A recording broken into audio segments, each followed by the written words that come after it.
This is the Exist number 7 studio department, with the miniature kitchen number 1 for Sesame Street, with all the production being handled by Stephen Miles.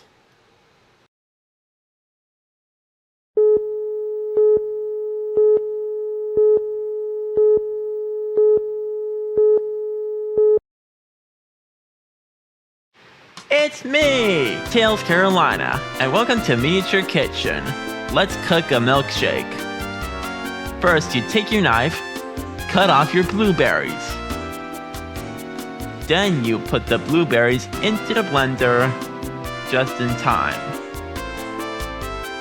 Add some milk and then the most of it.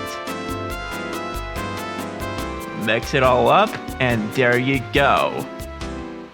Congratulations, your own milkshake. Thanks for cooking. See you soon.